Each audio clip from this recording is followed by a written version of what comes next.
windy watch. Brian Windhorst, let's talk about the Lakers, who will open tomorrow night at OKC. What is the latest on Luka and his hamstring? He is not close, Greeny. There is a whole ramp up that is required when you are coming back from a hamstring. He has not started that contact ramp up yet. Look, the Lakers get a break by starting this series a little bit after the rest of LeBron, but it has not brought Luka back. A series lasts 14 days. I don't know where they'll be in 10 days, but do not expect to see Luka the first few games of this series. A series could last 14 days if it is extended. I think many of us are trying, Monica, to find ways in our heads that the Lakers could turn this into a series. OKC is so good.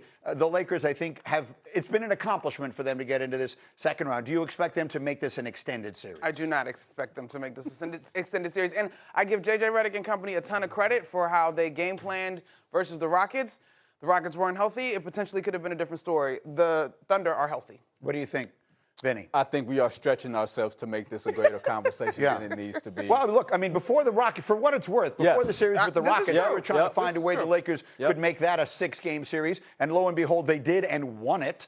This isn't that. Obviously, OKC is not Houston, but we didn't think they were going to win that series either. Oklahoma City is not Houston. Right. They are a historic team that That's J.J. fair. Redick said, hey, look, they're going on one of the best 2-year runs that we've ever seen. I will give LeBron James the respect of saying he will get you one game. Yeah. Gentleman's sweep. Yep. Gentleman's sweep is the prediction. Respectable. All right, Windy, how about the other West series, Anthony Edwards and his knee? What do we know? We got some surprise announcement from the Wolves last night that Anthony Edwards has been upgraded to questionable for tonight's game 1. Now, that injury was hellacious. I will say that this is one of the most incredible athletes I've ever seen. Even in a group of freak athletes, he's recovered from injuries. I don't know whether or not he's going to be able to go, but the implication here is that he may be able to come back very soon in this series. They called him week to week 1 week ago. So that's a remarkable situation there. Ant Edwards' health, Ayo Dosunmu's health will be a factor in game 1. If Ant can play the majority of this series, it increases Minnesota's chances without a doubt. I read Chris Hines' book, Ant, over the summer. Great book. Congratulations to Chris Hines. And in part of Anthony Edwards' origin story is he would get injured playing football and then miraculously be back. So this is sort of him as an athlete. The shorter recovery times, obviously the Wolves staff will be very careful with him. But I honestly was not surprised to hear this given how he has rolled through his athletic career. We talked about how the Celtics were being very careful with Jason Tatum, and it's a completely different situation because Ant doesn't have the atrophy that Tatum does. But I do wonder, and I hope that someone is looking out for his long-term best interest here, that he is not putting himself in a situation where he could get himself seriously hurt. Right. But I do want to see him play. Of course. Everyone wants to see him play. We want to see him play. And this is the first time. The word upset is correct on the screen. The Spurs are the favorites, and they deserve to be the favorites. But this will be their first real test. We talked about how the Spurs, I don't mean to disrespect Portland, but they weren't ready for this sort of thing. That's a play-in team. This is a really good team when fully healthy, this Timberwolves team with a lot of playoff experience. That would have been the first real test for Wembanyama and company. If Edwards isn't out there, maybe we don't actually get to see it. And then back to where we began the show this morning, Windman, and that is Joel Embiid. What are you expecting from him against the Knicks as they begin tonight? Why you're asking, he's not on the injury report with that knee. They mentioned his hip on the injury report. He's going to get hurt in games. He's going to fall on the ground. He's going to grimace. He's going to grab his legs. He's going to limp. He's going to look like he can't move. And then he might drop 45 on you. This is the Joel Embiid experience. I have no idea whether he will make it through 1 quarter or 7 games. Watch and enjoy. Monica, you are the radio voice of the Knicks, so you know them as well as you can know a team. That team was constructed to play Boston.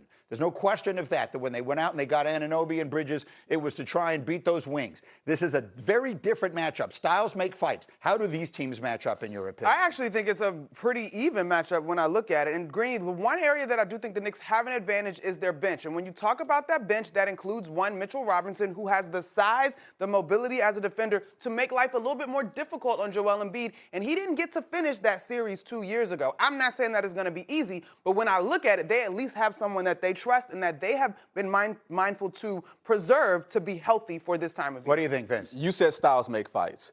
They sicked Josh Hart on C.J. McCollum. Yeah. C.J. McCollum is 35 years old or somewhere close to it. Tyrese Maxey and B.J. Edgecombe are super engines compared to that. you're just going to have to pick your matchup. You're going to have to decide who is going to be the most important one, almost like a cornerback. Right. And defense. What side of the field do you want to shut down? And I don't know if you can shut down both. And I'm very curious from a strategic matchup how they play that. Again, though, to the Knicks bench, their speed in terms of potentially helping to slow those guys comes off their bench with McBride and Alvarado. They get a little advantage in rest. Also, Knicks haven't played since Thursday. Sixers just played an unbelievable game that went right to the finish in Boston. And then I'm being told that we have news this morning as well. This is just in the last few moments. Shams reporting that Orlando has fired their head coach, Jamal Mosley. His tenure in Orlando, 5 years, 3 consecutive playoff appearances, first-round elimination for the Game 7s at home yesterday. We are down to 8 remaining in the NBA playoffs. Semifinal rounds beginning today with 2 series happening in a couple of hours. 76ers Knicks getting us started at 8 Eastern, followed by Timberwolves Spurs. That at 9:30. Let's focus on those Timberwolves. Got a developing story on SportsCenter. Minnesota may get some major help ahead of Game 1 tonight in San Antonio. Anthony Edwards now listed as questionable for the game. Just 9 days ago, he hyperextended that left knee against the Nuggets.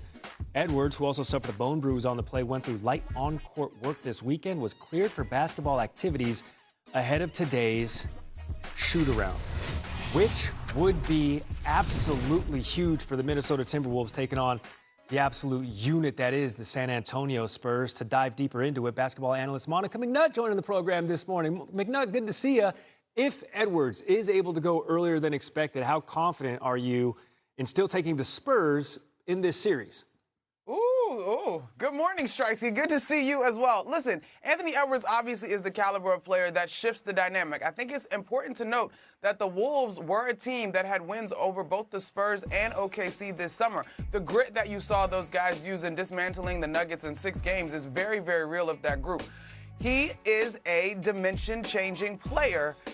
Do I give the Wolves a chance over the Spurs, though, is a loaded question.